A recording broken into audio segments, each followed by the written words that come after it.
What's up, you guys? It's Dorothy and welcome back to my channel. Sorry, I just took a drink of the drink I got from Taco Bell. They messed up my drink. I asked for a plain Mountain Dew with no ice, which this looks like a regular Mountain Dew to me. It's a pineapple Mountain Dew. Pineapple. I don't know. It does not taste right.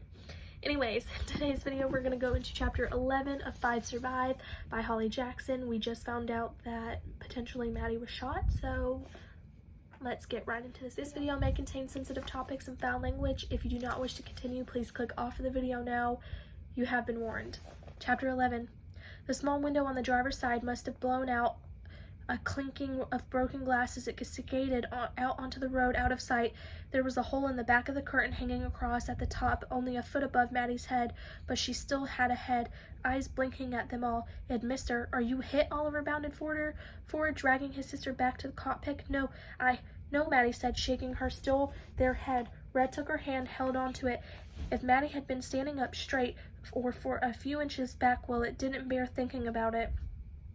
And Red was good at not thinking about things like that. "He really didn't like you doing that," Simon said, another wet patch on his shirt, the glass empty as he placed it back on the counter. "No, he did not," Red agreed. "Right, okay, everyone," Oliver said, pushing Maddie down to sit on the booth. "New rule, no one does anything without checking with me first. No, not one thing unless it has been discussed with the whole group, okay?" He looked around at each of them for confirmation. Red nodded. "I won't even take a piss without pre-approval," Simon said, holding up his hands. Red should refill the glass for him. She wasn't sure there was a worse time to be drunk than right now. "Right," Oliver pushed himself up, sitting on the table as the others gathered around him, a determined set up to his jaw, like he knew he was the only possible leader here. 21 years old, pre-law, a sister and a girlfriend to protect, a mom who would soon be DA. We've already lost 2 windows, which is not good news, so the first thing I want us to do is to board up those broken windows for extra protection." "With what?" Raina asked, shrugging her empty arms. "We must have something. Everyone check around the RV and your bags and your suitcases. Look for any resources we can use to bring them back to this table." "Resources?" Arthur asked. "Things to help us survive. Something to cover the windows, anything that could be used as first aid or as a weapon." "A weapon?" Simon snorted. "Yeah, that sniper won't know what hit him when I slowly charge at him with a galette razor." Oliver ignored him. "Now 5 minutes, guys." No one protested, shuffling away from the table in various directions, knees bent, keeping their heads low. Simon and Arthur headed toward their bunks, Simon on the bottom, Arthur on the top, and the bags they dumped there this morning. Oliver and Raina pushed past them, drawing a stop outside the closed bedroom door, the queen-size bed beyond it, where they were supposed to be sleeping tonight. Red wasn't sure anyone would be sleeping tonight. "The window at the back is still exposed," Oliver said to Raina. "You crawl into the room, take cover against the back wall, and lower the shade. I'll hit the lights and close the door so the sniper can't see anything." He wasn't speaking to her in that soft voice anymore, but was the first rule of leadership, wasn't it? Delegation. Still, Red couldn't believe he hadn't asked her or Arthur or Simon to cover the window for them instead, or gone ahead and been the hero himself. Raina stared back at Oliver like she couldn't believe it either. "Fine," she swallowed. "Okay, 3, 2, 1. Oliver pulled open the door and Raina slipped inside on her hands and knees. She disappeared as Oliver reached in to switch off the light, closing the door after her. He caught Red's eye watching and gave her a grim nod. A few seconds later, Raina's voice called through, "Okay, done," and Oliver followed it back into the bedroom, flicking on the light, heading toward the closet and out of Red's view. "Red, come on," Maddie said, pulling at her shirt and jolting her back. Maddie stopped short on the sofa bed, her eyes up the large overhead cupboards where Red and Maddie had stored their bags. Getting them would mean standing right in front of the broken window. The shade was still breathing in and out, wind whistling through the ripped bullet hole, a faint trace of gasoline finding its way inside. Maddie's hand shook as she studied the hole, looking back to where she had been standing to recreate the path of the bullet. Or that was what Red imagined she was doing. She knew Maddie, and Maddie knew her.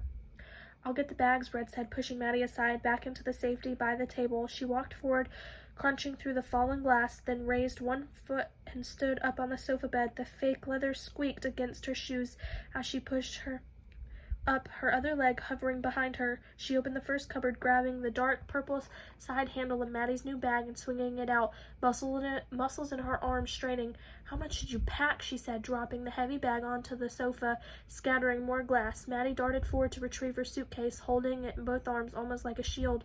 Red opened the other cupboard and reached for her bag, only noticing now that the seams were breaking at the side, loose black threads tickling her skin as she grabbed it. Dad wouldn't like that. This was her mom's old suitcase, Grace Kinney, Philadelphia, still scribbled in the luggage tag on the top, one of the last pieces of her handwriting they had left. Not the time to think of that, though. Not ever the time.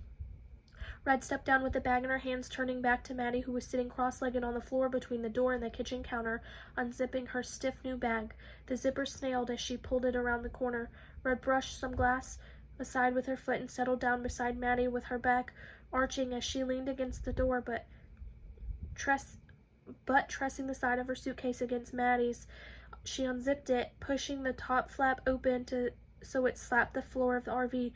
"No sudden noises," Simon called over his shoulder, annoyed. "Sorry," Red called back over hers. She stopped. Maddie was staring at her. "This is crazy," Maddie said quietly, shaking her head, pausing to bite down on her lower lip. "I can't believe this is happening." Red still couldn't believe it either, for different reasons probably, because she always half expected the worst to happen. Maddie was half full and Red was half empty, which reminded her she needed to get Simon some more water. "Are we going to be okay?" Maddie asked, and suddenly her eyes were filled with tears, one escaping, making a break down her cheek. Red swiped it away as it reached Maddie's chin. "Yeah, we'll be okay, I promise," Red said. A promise she hoped she could keep. She tried to tell Maddie that with her eyes and nothing else. A slow blink. "What if one of us gets shot?" Maddie said, her bottom lip threatening to go, ready to take her whole face down with it. "No one's getting shot." Red held her eyes. "We're getting out of this alive," she said. "You and me, always you and me with them. Since before they could walk and talk and think, and even before that, when their moms were best friends, their own you and me, from the first day they met at college, Lavoys and Kenneys, except their moms had different names back then. Maddie wasn't just her best friend, and Maddie was family. Come on, let's look for resources," she said in her all-over voice that usually made Maddie laugh. It didn't work tonight, so Red tried something else. "Maybe those 6 bulletproof vests I packed will come in handy." Maddie snorted, wiping her nose. "Maybe so will the functioning cell tower I brought in mine." "There we go, and your smile, at least." Maddie pushed open the top of her case, and it was so packed that maybe she really did have her whole cell tower in there. Tall piles of clothes neatly folded and separated into sections. Underwear there, shorts that side, multiple pairs of jeans, 3 separate wash bags, shoes in pairs down the middle like a grid lines. They were only supposed to be gone 7 days, yet Maddie must have packed enough clothes for weeks. Red glanced at her own case. No piles, no folding, no order. It was all chucked in together, balled up, underwear buried in each corner, a watered-down mascara and foundation that didn't match her skin tone somewhere loose in there, never to be seen again. A puddle of marbly pink goop, which meant her shampoo bottle had leaked, spreading over a lone sock. Her toothbrush stood up dead center, her nice shirt caught in the bristles. She'd been hoping she could borrow Maddie's toothpaste.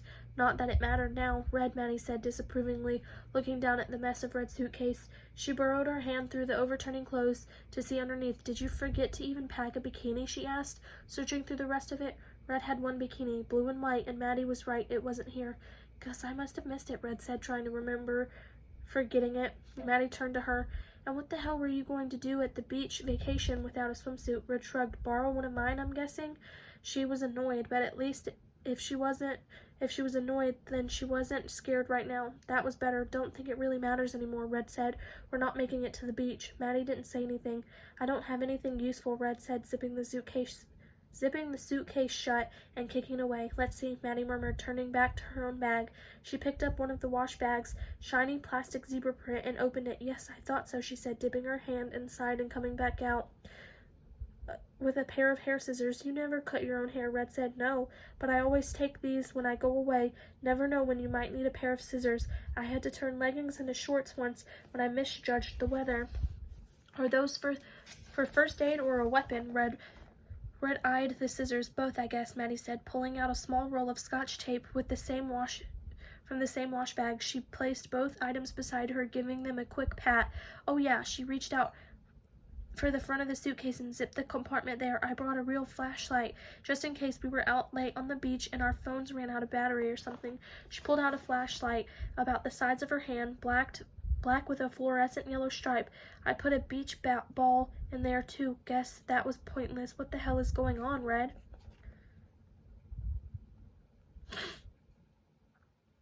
I know, Arthur said suddenly, long enough for the others to hear. We can use the mattress from my bunk to block up the big window behind the sofa. That's a good idea, Red said, at the exact same time that Oliver said it. As he reemerged from the bedroom with Raina on his heels, he had something in both hands, cradling the items as he struggled past Simon in the narrow corridor. He arrived beside the table and stopped to look around at all, eyes alive and searching. Okay, time's up, he said. What did everybody find to help us survive the night? That is the end of chapter 11. I will see you guys in the next video. Bye!